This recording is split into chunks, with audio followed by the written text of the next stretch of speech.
Good afternoon, everyone. We hope everyone enjoyed their lunch, and we're back all refreshed to continue our sessions. Now we've reached to the Digital Innovators and Entrepreneurs session. Now in this session, young entrepreneurs will present their groundbreaking products and services in the field of digital technologies and applications. Ladies and gentlemen, we leave you with this session and our dear moderator, Ms. Amani Al-Khiyami, Advisor Global Compact Network from Saudi Arabia. Thank you very much. Good afternoon, everyone. Good morning, good afternoon, and good evening to those of you who are online. Good afternoon again to everyone here in the room. Hope you had a fantastic lunch and you're excited for a wonderful session to welcome this dynamic and what I promise to be a crucial and lively discussion on crucial innovations and entrepreneurial thinking in enhancing digital technologies and education. In the previous session, you've heard from industry perspectives on skill needs. Now we will listen to the voices of inspiring young leaders and entrepreneurs who are creating change in their communities. And what a great discussion to start and really listen from their perspectives on this. As mentioned, my name is Aman Al-Khiyami, and I'm an advisor for the UN Global Compact Network in Saudi Arabia, and I'll be your moderator for this session. We have a fantastic conversation to go through today. We're talking and deep diving into how innovators are not only bridging the digital divide, but also creating tangible impacts through transforming the educational experience for their communities. Our speakers, who are entrepreneurs and intrapreneurs, which is the term I learned recently, will focus on the challenges and opportunities in deploying digital education initiatives. Let me please quickly introduce our esteemed panelists. We have Ashana Tanija, from leader and program in, and evaluation at Labhia, India. We have Shigan Ogonwale, EdTech practitioner, co-founder and CEO of Bridgia from Nigeria. We have Rahaf Mayala, who's founder of Ibtikargo for health education in Jordan. And we have Leila Violet Halum from a digital change maker and global student outreach lead from IBM in the UK. So without further ado, each of our wonderful speakers will share insights and groundbreaking work in their field. So to start, I'd like to invite Ms. Ashana to take the stage. Please go ahead. Ashana will be speaking on the strategies for enabling children in the Indian education system to become effective learners through her experience and her work. So Ashana, you have the floor. Thank you so much. Grateful to be here today. A very good afternoon, everyone. My name is Ashna, and I'm from Labhia Foundation, which is an India-based education nonprofit that enables children in the Indian education system to become effective learners. Before I move into talking about the work we do, why we do what we do, and more importantly, how do we harness the power of digital technology, I think it's important for me to first set the context of children's well-being and overall mental health landscape in India. So for that, I would request and invite everyone to maybe close your eyes for the next 20 seconds and listen to an audio.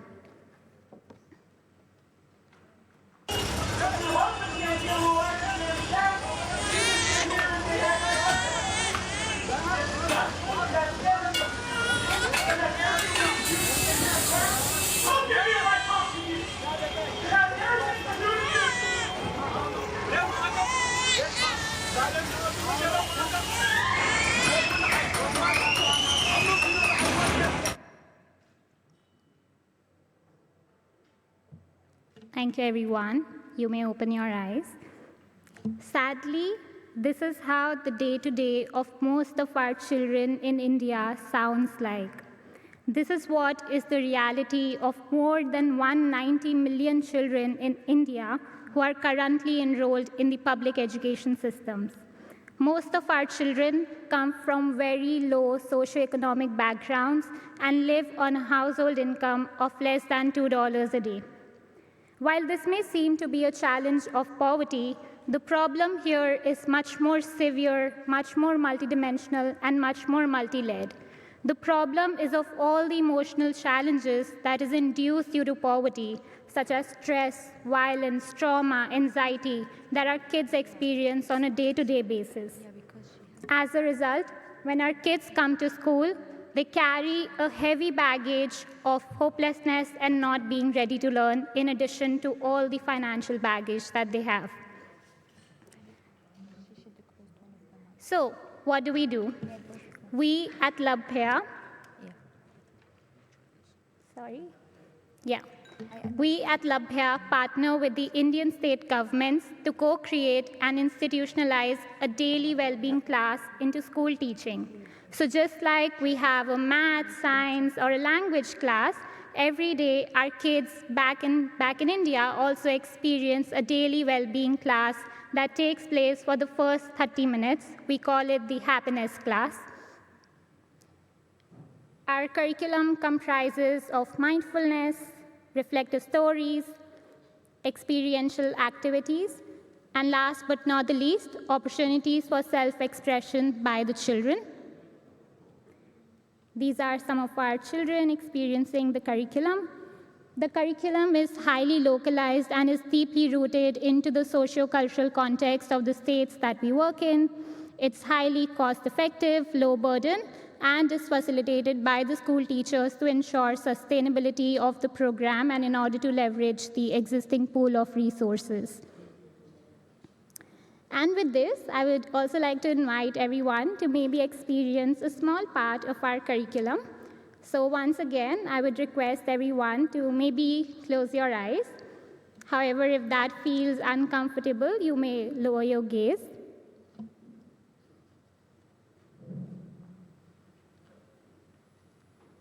Now slowly bring your attention to your breath.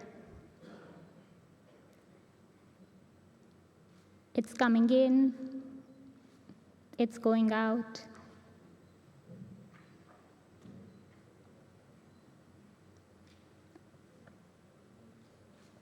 Continue to mindfully pay attention to your breath.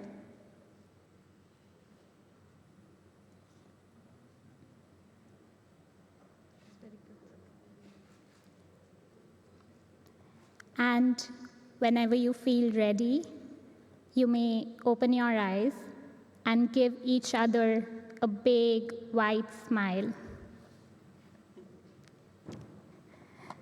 All right. Thank you so much, everyone. So practices like these, which are conducted on an everyday basis at the start of the class, enable kids to overcome feelings of anxiety, stress, and in turn feel more prepared, centered, and ready to learn in the class. At present, our well-being curriculum is being experienced by 2.4 million children. We work across 22,000 public schools. We work closely with 150,000 teachers, and we do all of this in collaboration with 3 Indian state governments. So, coming to how we leverage digital technologies, we do so at 3 levels, as you can see. Level 1 is at the curriculum level, then we have at the teacher training level, and then finally at the evidence generation level. I'll address the well-being curriculum first. So all our teachers have a digital copy of the well-being curriculum available to them, and the curriculum is available digitally, open source on all the government platforms. Further, in order to bring in more standardization and uniformity to the curriculum, parts of our curriculum are also translated digitally in the form of audio notes to be readily played in the classroom. As for the teacher training, we have pre- and post-assessment data that we collect in order to understand the outcomes of our training and the impact that we are creating. For that, we use digitally interactive tools, and we also have a WhatsApp AI tech-enabled chatbot in which we disseminate content and feedback to the teachers.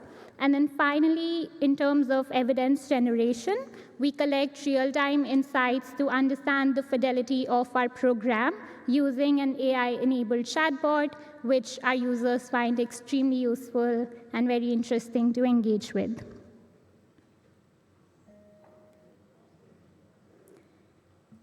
And our goal is to impact 30 million children by 2030.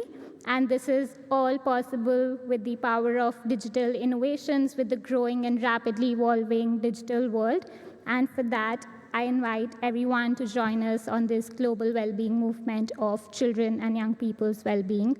Thank you so much, everyone.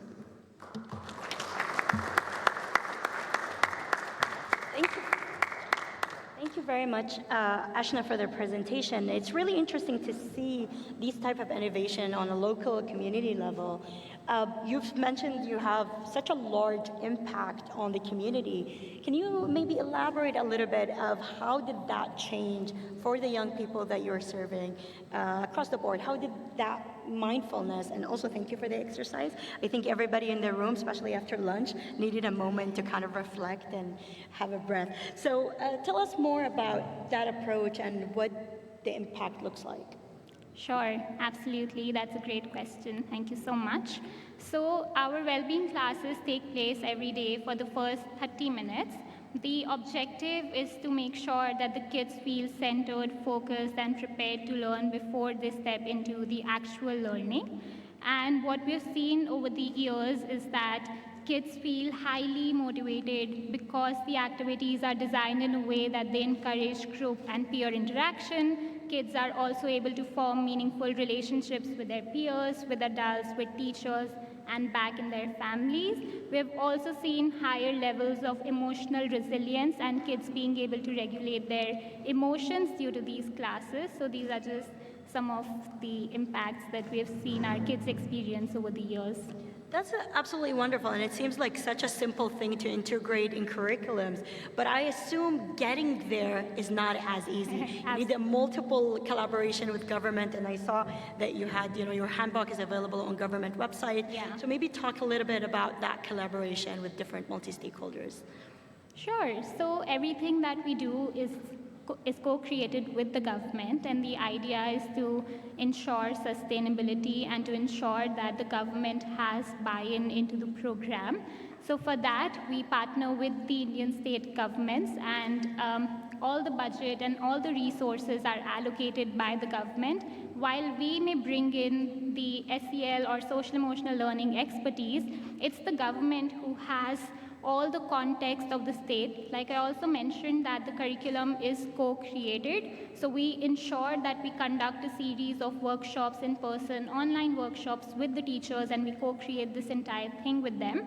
It's not easy to get started, but I think once we have there, it's like a journey that keeps on evolving, and yeah. Amazing, and 2.4 million, that is wonderful numbers and such a great job. So thank you very much for your insight. Next, I'd like to invite Mr. Shugan Ogunwale to the stage. Shugan will discuss digital skills and for employability, challenges, opportunities, and solutions. So Shugan, you have the floor. Good afternoon again, everyone.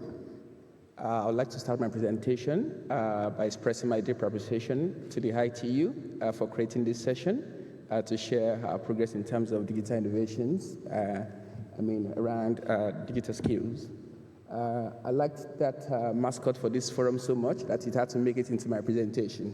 So, yeah. For this digital skills forum, there has been so many discussions around divides that exist in terms of digital skilling. It is one of these divides that inspired our work 2 years ago. One of the divides that exists today is the divide that exists between higher institutions and the world of work. And I'll be speaking largely from an African perspective. So there's this huge debate in terms of what do employers get to do, or what do higher institutions get to do when it comes to preparing students for the world of work, especially training for jobs. And 2 years ago, in Accra, Ghana, we were at a convening of higher institutions, and there was this hot session where the employers were seated on the side and higher institutions were seated on the side also. And the employers were complaining that for many of the graduates that they hire from African higher institutions, some of them, or let me say a significant number of them, struggle with digital tools in the workplace. And I remember an employer saying that even for many of these people, they don't even understand what CRMs are. Interestingly, one of the professors responded that what is a CRM, So that was so much revelatory of the divide that exists between both worlds. Then the question then for us then became, we can't just leave the higher institutions to solve this problem alone. We must also contribute from the industry. So how do we help higher institutions to bridge the gap that exists in terms of digital skilling in preparing students for jobs and employability? To solve this problem, we had to take a deeper look into what was happening in our higher institutions. And from several conversations with higher education leaders, a number of challenges became very evident. The first one is an awareness on what is relevant. So typically in higher education, a curriculum can be taught for 10, 15 years. Unfortunately, that is not the case in terms of digital skills. Digital skills are always evolving.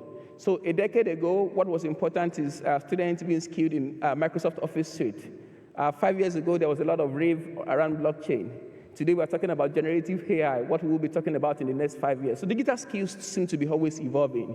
For higher education leaders, that was quite a challenge. So how do we know the exact digital skills that are ready for students and preparing for the world of work?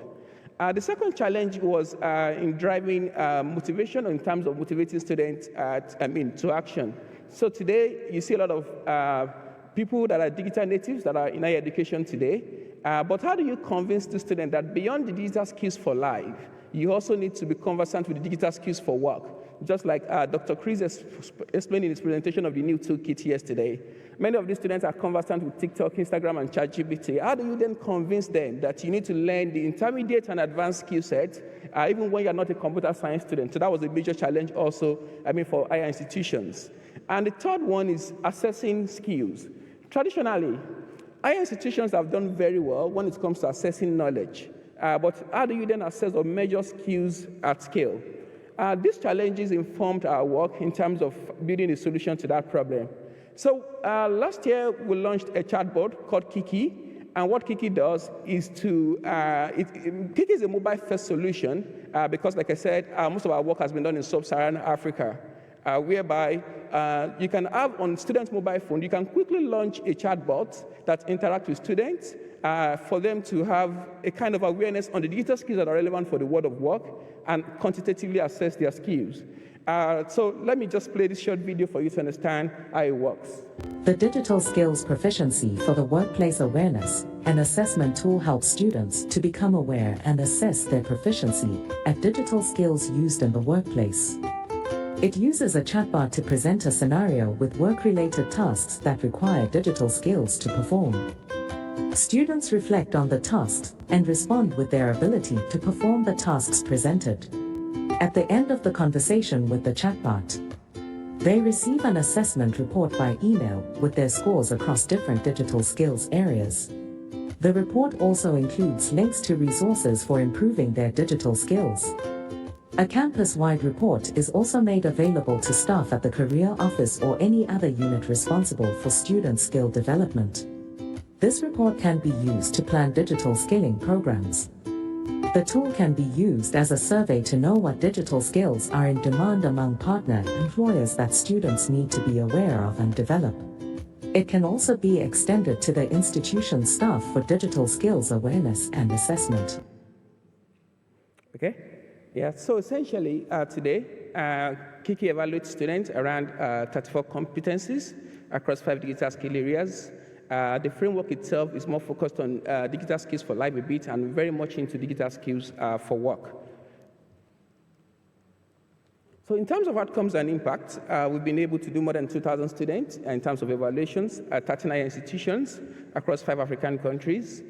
More than 50,000 minutes of assessment have been gathered with more than 240,000 data sets. In terms of how helpful it is, there's been a largely positive feedback from students in terms of how helpful the assessment is. Students like things being short. They want it to be as quick as possible. So there's still some complaints that they wish it is shorter. So on the average, it takes around 30 minutes for a student to complete an assessment, digital skills assessment using this tool. In terms of what it's evolving into, even though it started as an individualistic assessment tool for digital skills, we are seeing so many digital skill trainers adopting this as a tool for conducting baseline assessment. So you have a digital skills program that you're about to launch, then you can then use it to take like a baseline assessment of what digital skills look like for a group of students that you are working with.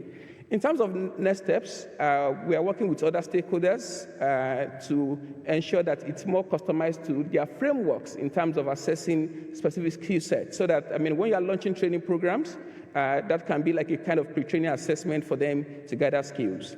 Hopefully, many of these partnerships will get us to a point whereby we can reach 100,000 learners each year. So these are what we've been able to do around digital skills assessment. In terms of lessons learned and recommendations, 3 of them very importantly, a lot of these solutions have to be very user-centered. By the time we were starting this project, many skill assessment tools were so much focused on collecting data that they neglect sometimes, the students or the learners themselves. Many of them tend to be very boring, so these solutions have to be very well-centered on the user itself. What we've been able to do is to ensure that the assessment not only just collect data, but it becomes a kind of experiential learning experience for the student, and then they become very aware of their skill gaps that they want to participate in digital skill trainings. The second one for us has been, it doesn't always have to be a top-down solution. There's so much burden on government to keep providing solutions, such that sometimes we expect everything to come from government. With what we've been able to do with our project, we launched in an institution, and today more than 14 other institutions have adopted the same solution. So sometimes solutions can start from communities and then can be replicated in other places. It's faster, there's less bureaucracy, and you get a lot of things done. The last one has been around regulations. Regulations have to be more agile. From our conversations with many of these higher institutions, to even launch new programs, it takes quite a long time to get regulatory approval in terms of curriculum. And by that time, you are getting that skills have evolved a bit also. So there's room for regulations to be more agile and to be more responsive. Thank you.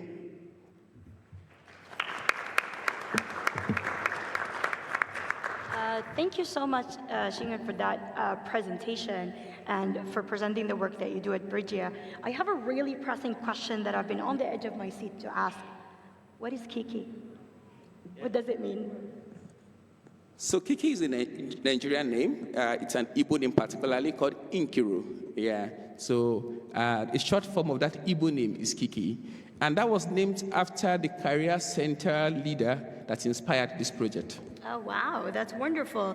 And I assume, a lot of the work that you're doing, and I think we've heard from the earlier session from the industry experts that, there's a bit of a disconnect between employers and the workforce, particularly on a young people's perspective. So what are some of the challenges you're seeing of is there actually a disconnect between what employers are looking for in young people and between what young people are learning in schools?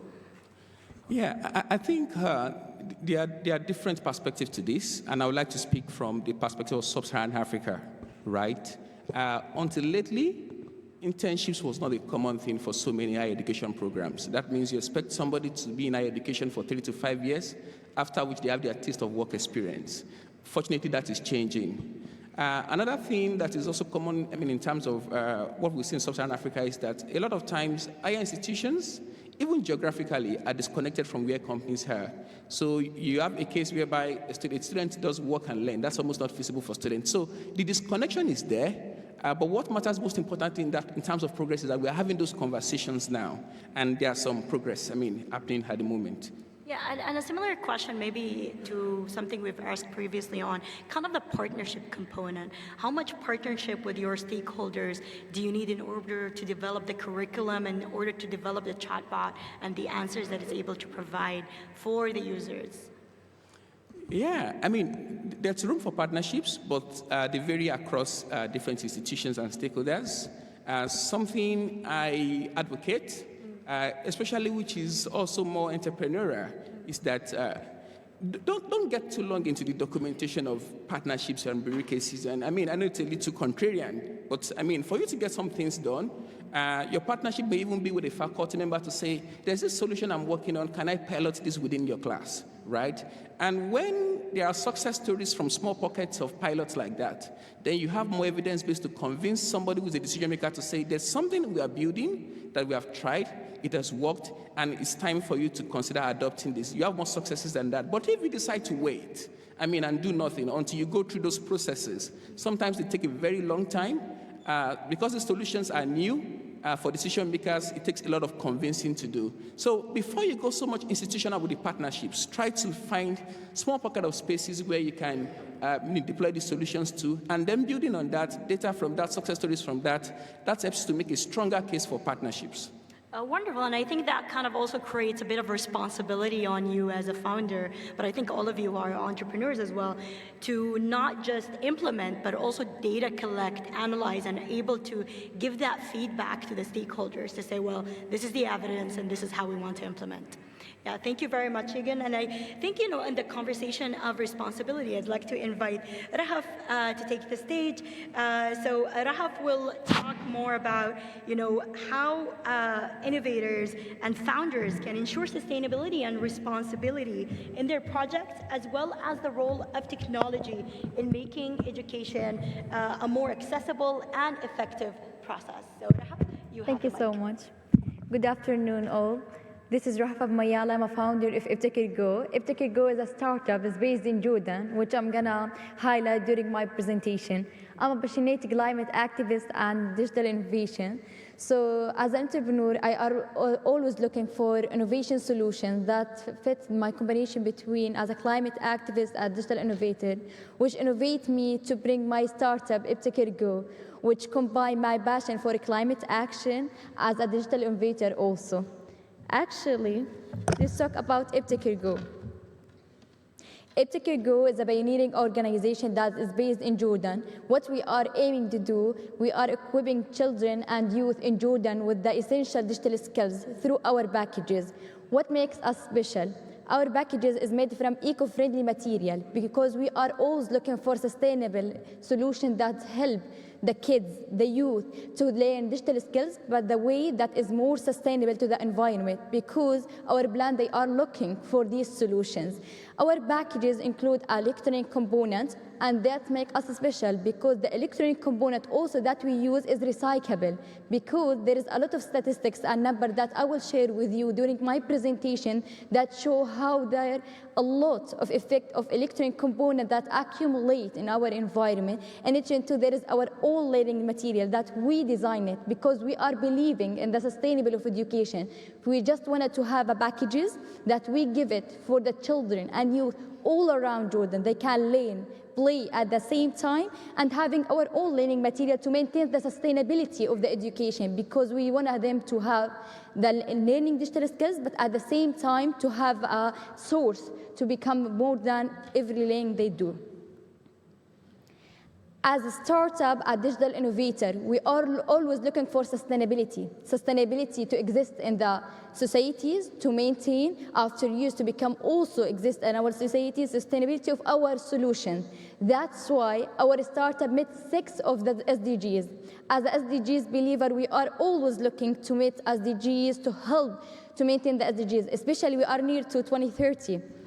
So one of the 6 SDGs that we are met as a Ibtakir Go, as a startup, one of them is tech-empowered learning, empowering cares in tech, especially through our project that we implemented in Jordan, bridging the digital divide, tech-driven solutions, promoting sustainable practices in education, and collaborative action. Actually, during our journey, it's not a very long journey, but we did a lot. During our journey, we have empowered more than 550 youth in Jordan with the essential digital skills through a lot of collaborations that we have done. In HN2, we have empowered more than 200 youth, 200 kids in Jordan. And also because Jordan have 12 governorates, so it's not too easy to become in all the governorates. So we make a fixed learning point. This fixed learning point, they can come, learn at any time in their communities, because we wanted to help them to learn at their communities, to share the knowledge between each other. And in HN2, we have done more than 30 free workshops, because there is a lot of youth, there is a lot of kids, they are in need for these essential digital skills, but didn't have access to it. So as one of the social responsibility, we give them as a free. As a digital innovator, we are always have responsibility to our society. That's why we have a sustainable, eco-friendly startup. Because depending on WHO in 2019, the statistics said that electronic waste or electronic that we are already manufactured, not a lot of them, they are recyclable. And after, if they are not recyclable, they will accumulate. When they accumulate, the number of these electronic waste accumulate 3 times of the global population. So we are talking about a huge numbers of electronic components they are accumulate in our environment. That's why we are looking for electronic component that can make it recyclable. How we can recycle it? We make a lot of art, craft during using these kits that I will show you in the next presentation. As I say in the picture, this is one of the projects that we have done in Jordan in our partnership with Abdelhamid Shoman Foundation, which is one of the biggest organizations in Jordan. They are aiming to help kids and youth with digital skills. So through our partnership with them, we make a lot of training for kids and youth there to help them to learn and play at the same time, because we are believing in the innovative, and at the same time, we are believing in the education based on learning, based on applying, because our kids, our youth, they are looking to learn digital skills. They are looking to have digital skills, but at the same time, they didn't have it if they're not attractive to them. That's why we make it as a playing. During our project, we can make a very simple project like the one that you see in the presentation, octopus, guitar. It's a very simple one, and we can make a very huge one and very sensitive one, like sensors, temperatures of the room, gases of the room, and a lot of efforts. Through our partnerships of a lot of youth, we have done a lot of effort with them. Now, there is, oh, sorry, it's my voice high. I'm very, oh, sorry. I always, wallah, trying to keep. It's the excitement. I'm so excited when I share my ideas with you, so I will try to be calm. Okay, so now there is a lot of questions. One of them, if I have a good idea as a leader or as a maybe investor, I have a good idea. How can to implement my idea? I will say to you, it's not too easy to have a startup. There is a lot of failure. There is a lot of people, they not accept your idea. They not accept the impact that you have done in your society. But you always believe in yourself, believe in the demand. My advice always for everyone, they are looking to make a startup, the first and the most important thing, always look to your community. What they are facing, what is the problem they are facing, what is the demand. Based on the demand they have, based on the problem they have, then you make a customized solution that fit these demands, that fit these problems. Because if you make a solution, the best solution in the world, but doesn't fit the problems, the needs of your society, how it will good work? It's not work. That's my idea for them, and this is my advice also. We exist in all the social media platforms, Twitter, Facebook, LinkedIn, Instagram. We're always posting about our programs, about our project that we have done in Jordan. Our vision and our mission actually to help every kids and youth in Jordan, and we are looking right now to the MENA region to have the essential digital skills. At the same time, they can play in an effective way with sustainable education, with sustainable tools, because we are always believe that our plant need us to be a leader, to give a digital solutions that is very important to our society, but at the same time, it's eco-friendly. We are open for collaborative with a lot of organizations if they have the same vision and mission that we can implement in the MENA region. And thank you so much for this great opportunity to be here with you. Thank you so much, Farah, for your excitement and passion. And maybe a bit of commentary. I think this is where kind of a generational disconnect, if you will, of older generation wanting a more slower, calmer pace versus younger generation are very eager and excited to share our voices. And as I said in the beginning, we have young voices that are not just loud, but loud and proud of the work that they are doing. So thank you again, Rahaf. And let me, ask you really a little bit about Ibtakir Go. It's really interesting, the work and the sustainability component that you are looking at. And it's really intriguing to me of where are you sourcing your materials for the different games and different products that you're providing? Actually, it's a great question. Thank you so much. Actually, as I said, because the packages that is made from eco-friendly materials, so we are always looking for the manufacturer. They are manufacturing paper because they have a lot of paper. They are waste of the paper. So we are using recyclable paper. They are done, because there is a lot of project, there is a lot of papers. So when the rest of these papers, they are just accumulate, they didn't use it. So we are in partnership with manufacturers in Jordan. They give us with the paper that is recyclable to make our packages.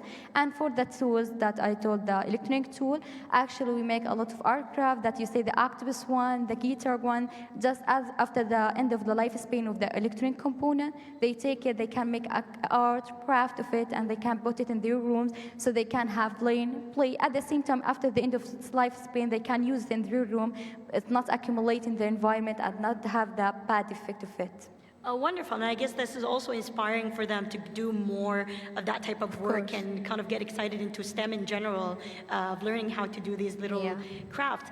But it's really interesting to hear from you as a founder and as an entrepreneur. How do you work with the, again, kind of on the stakeholder question, because I think that's where these are the different entities that we're speaking to today. So do you collaborate with, the Ministry of Education or educational bodies to promote for your product? Great. Actually, in Jordan, we make a lot of partnerships. One of these partnerships with organizations, they are looking for kids and youth to help them to learn essential skills. And one of the essential skills that we are looking for, especially in 2024, is the digital skills. So we are looking for organizations, they are aiming to equip kids and youth in the digital skills, the essential digital skills. In H2, we are looking for the educational institutions, because there is a lot of universities in Jordan that we collaborate with, like Hashmiya, University of Hashmiya, University of Jordan, to make some training and workshops for them, because it's very important to collaborate with the educational institutions, at the same time to collaborate with the organizations, so public organizations or the private organizations, they are have the same vision and mission. Oh, wonderful. I hope you have your product on your website so people can also kind of buy into it and actually try it out and see how they can replicate your model in different countries, or also collaborate with you on kind of bringing these innovations into their countries. Yeah, they can check our website. Actually, we have a website, land.epticgo.com. So when they check our website, they can know more about our education product, know more about partnerships, what we have done, and what we are aiming to done actually as a goals. Wonderful. Thank you so much, Thank Rahaf. you. And last but not least, I do recommend everybody prepare your questions for these wonderful panelists as we go on to listen to our final speaker of this panel. Layla, please, I welcome you to the podium. So Layla will discuss the importance, Lela will discuss the importance of creating collaborative ecosystems to accelerate digital skills development and ensure inclusivity, as well as the core skills and mindsets young entrepreneurs need for innovation. So Lela, take the floor. Thank you.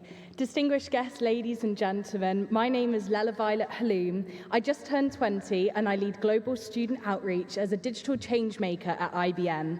I'm Lebanese British and next week return to London to embark on my second year reading politics and international relations at SOAS, University of London. It's my pleasure to share my journey change-making as an intrapreneur with you today, and I urge you to rethink the role of my generation, the digital generation. I want you to leave with a clear understanding not only of my pioneering efforts, but of the vital role we all play in shaping an equitable and diverse digital future. Before that, let's return to where it all started. My journey in technology began long before I set foot in the classroom. It started when I was just a child, eagerly exploring my parents' work computers, blissfully unaware that this simple curiosity would propel me to a global stage like this one today. As a self-taught coder at 8, digital was my creative outlet and my hobby. Digital was a means in which I learned critical thinking, expressed myself, played, and connected with others. However, that spark soon extinguished the moment I stepped foot in my first computer science class. Instead of feeling at home, I felt like an outsider. My peers, who were enamored by their smartphones, were disengaged and uninspired by curriculum that felt isolated and out of touch with real-world technology. The British IT curriculum, in my case, was particularly rigid and maths-heavy, leaving no space for diverse thought, and was disheartening to say the least. At just 11 years old, I wasn't merely witnessing the digital revolution, but I saw and was determined to be a part of it. So I entered a postgraduate hackathon at the age of 11 and won, standing shoulder to shoulder with professionals who were far beyond my years. It showed me that technology was so much more than a hobby and what we were taught at school. It could be the foundation of my future, and I knew then that I could make a real impact. It wasn't just hope that I found in these moments. It was a deep realization that technology on its own was simply not enough. It takes an entire ecosystem of startups, industry leaders, global organizations, educational institutions to not just coexist, but to collaborate fiercely. So as we charge forward in the fourth industrial revolution, it's simply not enough to just use tech from the textbooks. We need to fuse innovation and creativity with education to ensure that every young person has access to real-world skills like I did. This message couldn't have rung more true when the coronavirus pandemic broke out. Just months earlier, I'd returned to the UK from Dubai, and then soon after, the unimaginable happened. My exams, which I'd spent the last 2 years preparing for, were cancelled with just 50 days' notice. I remember class sizes slowly decreasing, and my friends from overseas had to take the last planes out of the country with as little as 24 hours' notice. I'm sure you all can recall how it felt when we entered quarantine, and every aspect of our daily lives changed immediately. I was sat in front of the TV as they announced the pandemic in March 2020, and I knew simply I had to act. While doors were closing, I sought a window of opportunity. I channeled my anxiety into action, penning an open letter to industry leaders, urging them to recognize this crisis as not just my generation's problem, but as all of yours too. The next generation of leaders were at risk of being left behind, and the pandemic threatened to widen the digital skills gap.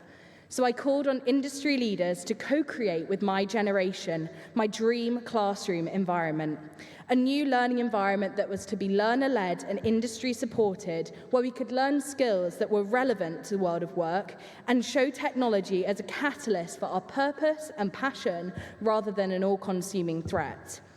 I longed for direct communication in the form of webinars, peer-to-peer networking, mentorship and networking opportunities, and the opportunity to ask all the questions I had about the world of work directly to those in the world of work without having to browse through the realms of information and out-of-date careers guidance that we were receiving at school. All of this felt rather unimaginable, but I was overwhelmed with the immediate support and rallying reception that my call to action cultivated. What became evident was that in these times of crisis, industry was more susceptible than ever to change. In that same week, I found myself collaborating to lead the global hackathon Code the Curve with SAP and UNESCO. Thousands of students competed with solutions to fight back against COVID-19, and ideas included combating healthcare issues, education, media mis- and disinformation, and community building. Another poignant case was my response to the Beirut port blast. My Baba is Lebanese, and witnessing the devastation deeply affected me. This inspired me to launch the Call for Code Spot Challenge Beirut, where we invited hackers, hustlers, and humanitarians to come together to contribute to Al Wasl Connect, an open-source platform aimed at optimizing the distribution of relief to NGOs on the ground, which truly demonstrated the power of collaboration in times of crisis. I created a platform for students to reclaim their futures amidst global uncertainty. I built a community where learners could connect with industry leaders, share ideas, and gain real-world experience.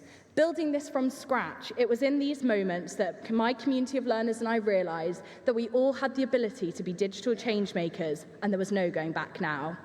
Simultaneously, IBM realized that this systemic and cultural shift that my efforts as an entrepreneur building from the ground up had and brought my work rapidly gained interest of the ITU, charity sectors, and global government. While proud of my growth, I could not rest knowing that the digital divide raged on.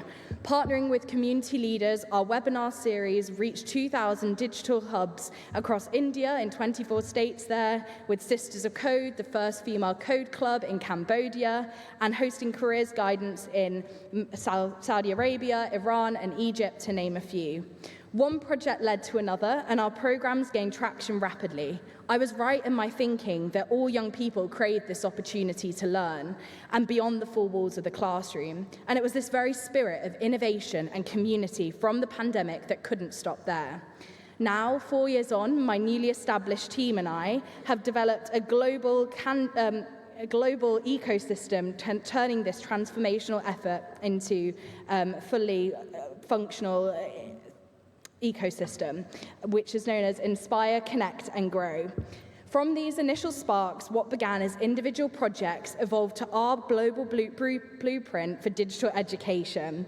At its core, we set out to inspire, launching a student-led webinar series that completely transformed the way industry leaders interact with young people.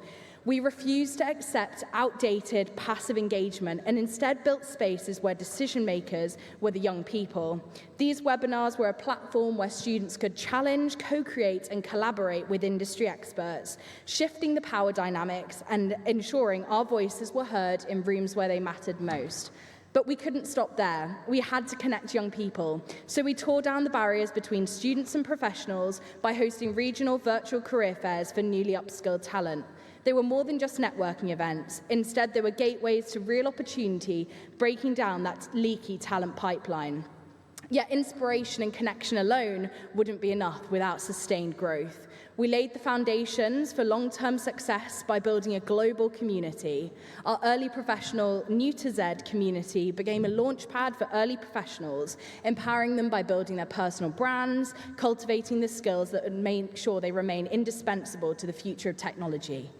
In uniting all three of these pillars is our IBM Z Global Student Ambassador Program, now prevalent across 200 universities in the world, which is a program that not only helps young people establish their eminence on campus, but also as recognized student leaders within IBM, with many of them going on to graduate, to work as leaders, powering the largest businesses in the world with IBM Z technology. Through these pillars, Inspire, Connect and Grow, we have built a self-sustaining global ecosystem that places the learner at the center, ensuring every young person, regardless of their skills, background or circumstance, has the tools to become a digital change maker. I never set out to just learn tech skills. I set out to build and create spaces for young people like me to be heard and shape the future. Thinking globally and acting locally, I soon learned that the real revolution is not in gaining technical skills. It's in enabling young people to keep their innate abilities alive. All of the skills on screen are innate in all young people, but it's the systems that far too often strip them away. Reflecting on my own journey, I've learned that being a successful technologist is in the problem solving, the fearlessness and the adaptability, with my early pandemic projects showcasing that. However, unfortunately, I feel the education system is too much focused on the what languages to learn, what tools to use, but the how to apply these skills, how to adapt and how to stay curious is too often missing. We need ecosystems that maintain and nurture true equalities, ensuring young people remain at the forefront of the digital transformation. True innovation will only come by blending technical know-how with creativity, collaboration, and hunger for lifelong learning. We now stand at a crossroads. The time for talk, frankly, is over. What can happen when we break down barriers and collaborate multi-sector ecosystems is key. We have the power to drive digital skills revolution forward. But it isn't just about shaping a future for the privileged few. This is about making digital education accessible to everyone, everywhere. This is a worldwide web, so we need worldwide change, inclusive and equitable for all. So this is our moment to ignite a learner-led revolution, but we can't do it alone. Governments, industries, every single one of you have a role to play, so please step up and join us. Don't just leave here feeling inspired. Instead, ask yourself, how will you encourage youth participation? How will you invest in youth programs and opportunities? How will you give your time to mentor the next generation? The future needs your action, not your applause. We can't wait for tomorrow. We build today and create a world where everyone can thrive in the digital age. Thank you. Shukran jazilan. Thank you so much, Lila, for that passionate presentation. And I'm honestly, always when I sit on youth panels, I completely feel like an older, younger person, if that makes sense. Too old for working with the older generation, but too young to sit on very youthful panels. And it's so wonderful to hear from such amazing speakers and who are very passionate about the work that they do. And with that being said, I think think, Lila, you really laid down your experiences and how you've been advocating across your work, but also the work that you've done during COVID. And I've kind of wondered, what are some of the impacts that you've seen in the implementation and also the creation of the department that you work for at IBM? So if you can elaborate more on kind of how did this help impact other people as well? I think the main impact was, well, immediately there was a threat of young people just not having the chance to continue to learn. Our education system is so focused on, teacher, student, we sit and we listen and we take in that information, but actually that ability to act was missing. And at a time of crisis, I think it had never been so clear that we needed to change and challenge those power dynamics. So immediately the impact was in the individual. It was the ability for young people to reimagine education, reimagine their role in society. And for many young people coming from, like myself, humanities backgrounds, interest in the arts, rather they see themselves as more entrepreneurial, whatever that may have been, it was allowing them to see that the digital revolution, that everyone had a part to play in that. So seeing young people come onto our learning platform, IBM Z Explore, and gain badges on there, attend webinars, have access to mentorship, even that chance to have peer-to-peer networking meant that what was just your computer science classroom of 10, 20 students from your community became a global space uniting 10 to 25-year-olds and beyond. It allowed industry leaders to step into the shoes of our educators, and it made sure that we did start to bridge that gap between industry and the classroom. We couldn't just wait for young people to be looking for these job roles because so many of them aren't advertised to us. There isn't enough of that transparency. So ultimately, it was just breaking down those barriers to access that was really key, and I'd say it being the greatest impact, that real sense of cultural and systemic shift. Yeah, wonderful. And I think, I love what you were saying about that and kind of that breaking down these barriers. But it's so interesting to see it from a kind of an entrepreneur perspective, creating that change within an organization. How is that advocacy experience looked like for you? And how susceptible were regulators and industry leaders? You did mention a little bit of that in your speech, but in practice, what did that look like? I definitely say it took time for them to realize why at the time a 15-year-old should have a say on the way a leading tech company was shaping their digital skills approach. But I would say that it did just challenge the way they were thinking about that. So instead of being so tied to metrics or business outcomes, we instead looked at the importance of nurturing and the individual case studies. What's my proudest thing to see is each of our student ambassadors around the world and see how they've gone and taken on our learning platform as a start, but been able to create a whole community and pave their own experience. Another thing is that within education, and speaking to educators too, they say that they're given the textbook, they have such a limited amount of time each week to pass those skills on. But the ability for industry to help young people realize how much more there is to technology, that there's no such thing as a one-size-fits-all technologist, was really key. So in my case, it started off very technical, but now working more on that community and advocacy side. But for others, being able to really hone in and get first-hand experience at the breakthrough moments of some of our generative AI offerings has also been wonderful. So I'd really say that they've realized that they need to listen to young people. They're seeing us not just by who we are, being young people, but realizing within, Lela has a passion for this, this student has a passion for that. And it's making sure that we really humanize the way that we see this group of young people, not just leaving us kind of in a silo and thinking that we'll just come into the jobs anyway. We've got this skills gap, we've got the talent gap as well, and we need that real two-side intergenerational co-creation, really. Absolutely. And I think maybe a question that I'll push to you, and everyone who has a question, please prepare your questions, is something that you and I were talking about yesterday of, everyone here on the panel, and myself included, are in sort of ways privileged, whether it's by the type of education that you received, or opportunities, or the doors or windows that were open to you for you to be here today. How can you not be an anomaly, but rather the norm systematically, whether through policy change, through updating educational processes, or through opportunities created by the nonprofit sector and so on. So maybe a few words from each as we see how many hands we have up. So maybe we take it from you, Lila. Go ahead. Yeah, I'd say the first thing each of us can do is, leave our egos and silos that job titles bear at the door and just go out and connect with a young person to really understand their joys, their aspirations, their pain points with society at large, with life. Like, what are they wanting to see more of? Obviously, we're all here, we've recognized the importance of digital skills, but a panelist yesterday mentioned, we need to engage with the community, and we need that greater cultural context to understand. Otherwise, we risk just making the situation worse by saying, here's what we think you should do, and have this kind of sticking plaster approach to that. So I'd really just say, the power of reverse mentorship as well. Don't just think that you need to give all of your advice to a young person, but really listen to them to understand how much life has changed. If anything, the pandemic and the way that shifted global education was the greatest marker of that. We can't just rely on what you think is youth inclusive. Actually, you need to actively seek our opinions, because we're truly these experts by experience. Absolutely. Anyone else would like to take the question and add some reflections? Yeah, go ahead. So I think to add to that, in addition to designing programs, we must always think of last mile access.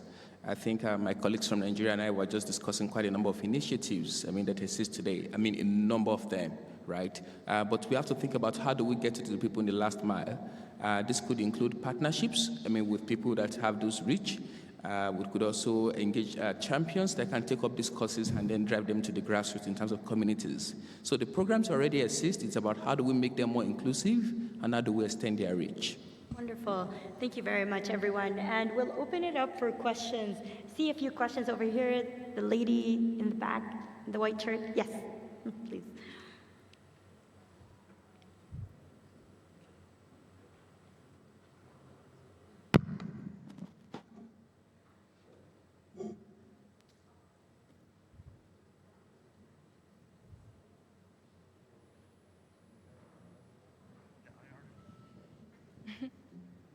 Okay, sorry for me moving around.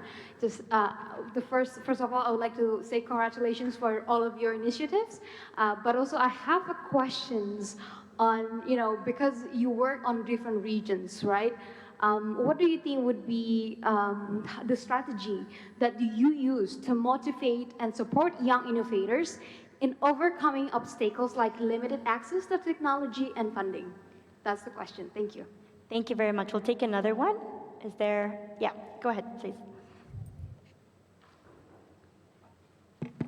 Thank you very much. I'm Ahmed Riyad from Huawei, and in my previous session, actually, I talked about the Generation Connect Young Leadership Program that we had in partnership with ITU, and I'm very happy to see Raf here talking about the Ipticargo, which is one of our people work with from the Young Leadership Program. Maybe my question is to all the panelists or any one of the innovators here.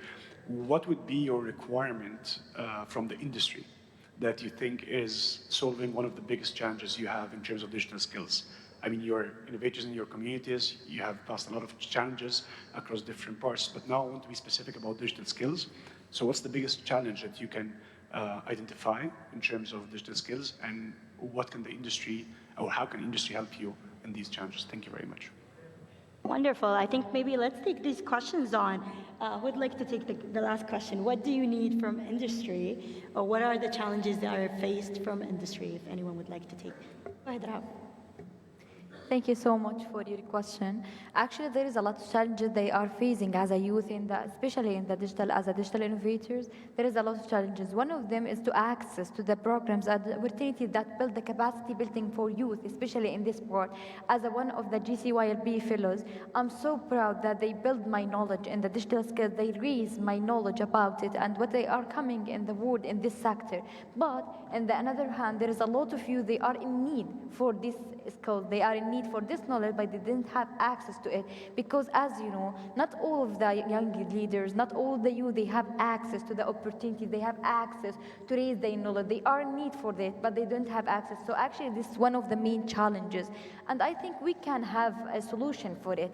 Actually, if we can make our programs is more inclusive, we can make a lot of partnership, because I believe if we raise the partnership for every program that we implement, we can raise the number of the youth they know about the program, they are involved about the program, so we give them the opportunity to be part of it. So as one of the GCYLB fellowship, because I'm one of them, so I'm so proud. I'm working in my area, actually, in Jordan, to raise the awareness for youth about the programs, internationally program. They are a peer, or they are exist to help them to raise their knowledge. So as a young leaders, we have the solutions always. To make a partnerships. Actually, for me, I established a community in Instagram. It's called the Rahaf's Community. What is the main goal of the Rahaf's Community? I share a lot of opportunities that I participate in. They have a new call to help the youth to have the opportunity that I already have, to raise their opportunity in the market, because not too easy to have opportunities in Jordan or in Arabian countries, because it's not too easy to always access to the opportunities. So always young leaders, if they have the responsibilities for their communities, they have the impact they wanted to do, the positive impact they want to do, they should always search about solutions that fit the another young youth around them, to make them inclusive, to make them have these access also.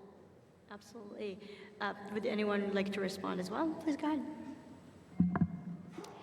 Back home in India, one of the main challenges that we are facing when it comes to digital technology is primarily twofold. One is the knowledge level gap, which we all understand that exists, and that is something that can definitely be bridged over the time. But one other deeper challenge that we are facing as of now is to really change the mindset of people when it comes to digital technologies. And we see that there is a lot of focus and still a lot of willingness to stick to older conventional ways of doing things. And so how do we inspire people to, just break the shell and come forward and explore the world is something that we're still trying to figure out. Knowledge is something that can definitely and be fixed sooner, but mindset is something that still we are working on. Absolutely. Please go ahead, Shane. So I would like to take on the question that's asked, that what are the strategies for motivating students or young people, to take up on these things? I think it's very obvious that young people learn the most by examples, right? To say we need to promote success stories of who has done this and who has succeeded at it. And our success stories need to be as diverse as possible. So it's not just saying that somebody has done this in the global north or global south, but somebody that looks like me, I've taken on this, and I've succeeded at it. I remember that I think around 2020, during the COVID-19 lockdown, there was a fintech company founded in Nigeria, and it got acquired by Stripe for $200 million.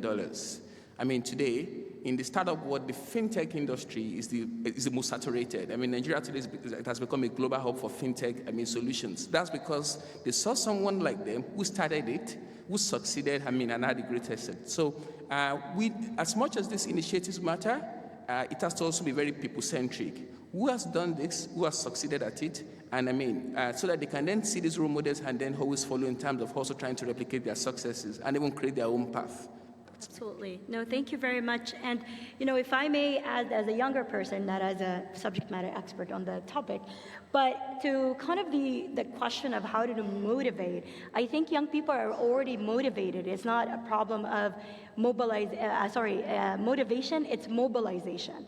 How do you get young people the information and the accessibility? And we do talk about privilege. Getting the knowledge is privilege itself.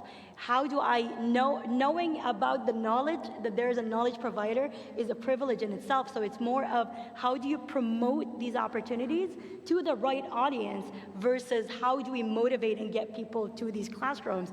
And that really connects to the next point that was, or the second question on what can industry do.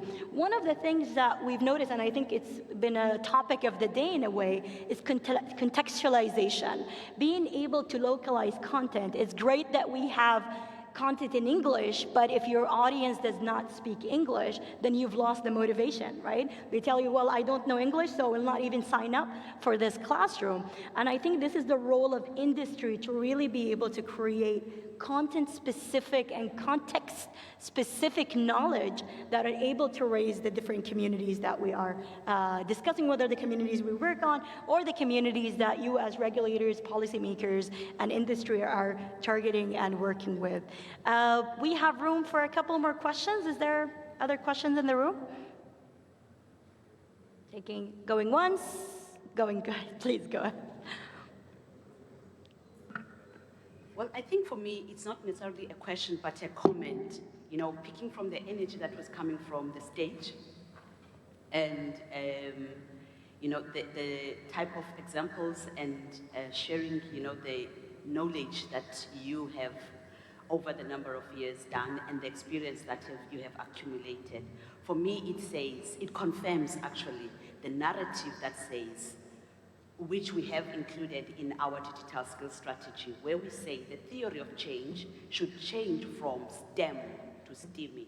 And I can see that, really coming alive from that stage where innovation, entrepreneurship, and creativity are really driving the kind of energy and the passion that we have demonstrated today. Thank you. Thank you very much. Please go ahead. Yeah, I just wanted to quickly add to that. I think exactly each and every one of us is so passionate for what it is that we do. We've identified the problem and we've realized that we need to act on that. So absolutely, it isn't just relating to the other two questions, you have to relate it and find that context. A young person is already motivated. As I say, they have their joys, they have their aspirations, they have those pain points. So it's the role of each and every stakeholder to really listen to that. Ask young people what they want as a solution and to uplift that. We were speaking here even just to relate to yourself as a change maker, as a founder. Like, how many times have each of you thought of an idea and thought, yeah, that should really exist in the world? Well, that is exactly it. As young innovators, that is exactly what we've gone on and done. We've not accepted the status quo. We've decided to go ahead and challenge that. So I'd really just say that each and every young person knows what they want to see and change in the future. But to my fellow panelists' point, you really can't be what you can't see. So we need to not just identify role models, but we need to identify real models in communities. And we need to build that great sense of legacy by connecting young people with young people that look like them, that also have the same cognitive diversity, so from different backgrounds and have those different perspectives. That is just so integral to make sure that everyone feels like they can, play a part in this ongoing digital transformation. Wonderful. And, thank you so much for our panelists and our speakers today. We really discussed so many different topics, from innovation and from mindfulness innovation to tech innovations and to, different products that you're able to enhance the educational process with, and as well as success stories from working within organizations. And I really look at, at amazement at all of you and the tremendous work that you're doing for your community. And, I ask you to maybe share, as we close this session, a few reflection or recommendation and advice that you want our audience to take away with them today. So I'll start with you, Ashani. Go ahead. Sure, thank you. My recommendation to all the change makers would be first to conduct a very thorough needs assessment and analysis of what you're trying to solve for, because unless we know what we're solving for, we'll never be able to get there. And like we also spoke about, designing community-centric solutions, so this is the first step to that. So yeah, I'd like to conclude with that. Thank you. Thank you very much. Shagan, please.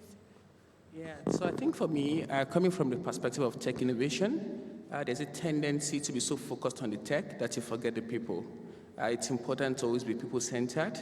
You are building for people, collect feedback from people, and even though when we try to design programs for all, it starts with the one person. How well can you solve for that one person before you then scale to all? So for me, the best solutions that win at the end of the day, even though they may not gain that traction at the beginning, are those people-centered solutions. So how our work, our projects have to be as people-centered as much as possible. It's not just about, putting it out there, but how does it get to that final person, and how do they get to use it? So that would be my recommendation. Thank you. Please, Rahat. For me, my advice always, because for every startup or for every entrepreneur, they are looking to make their startup, please look to your community, look their demands, look to the problem they are facing, then customize your solution. Please don't make a solution because you think there is a problem.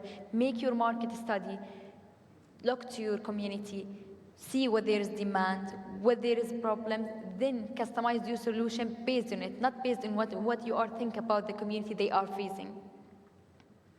Yeah, I'd just say that there really is this great need to come together. And I feel like everyone I've spoken to over lunch, networking, have all said, you know, they feel inspired. They have so many ideas, like their notebooks are full, their hands are sore from writing so many notes. They've got so many business cards stacking up. They've got so many new connections. Great, but when you return to work on Monday, how are you actually going to action this? I've been in this space now for 10 years, as I say, since I was 10 years old learning to code. And I'm getting tired already of having these same conversations, sharing my experience, sharing what needs to change. I think that really next time we all gather here, I want to collaborate. I don't want to just reiterate the same challenges that we're all facing. I'd love to see the progress that we all have made collectively, building these ecosystems. As I say, World Wide Web, worldwide solutions. So I really hope that next time we can come together and have this be a real summit of ideas and of energy where we can say, I remember this person said this, and this is how I implemented it in the workplace. Lela told me to speak to a young person. This is who I spoke to, and this is their success story since. We've got time to do it. We've got the energy. Young people have the ideas, the fresh perspectives. We want to speak to you just as much as you want to speak to us. So really just take that first step today. Wonderful. Thank you very much. And if I might add kind of a last note, we have a growing younger population in the world today. This is the need for, again, mobilization of young people, mobilization and utilization versus a conversation of let's still bring them to the table. They're already taking over the table. So let's make sure that they are integrated and their voices are heard, such as these wonderful innovators with us here today. I hope you found this discussion, as promised, lively and energetic and insightful. And hopefully, as I did, I was so inspired by these wonderful people. And we'll take a short break now. So please come back at 3:45 for the next session, Skills for a Safe and Secure Use of Digital Technologies and Online Platform Information. Again, please give a big round of applause for our wonderful speakers and wish them luck and speak to them and read about their bios. I'm sure they're going to do tremendous things in the world. Thank you very much.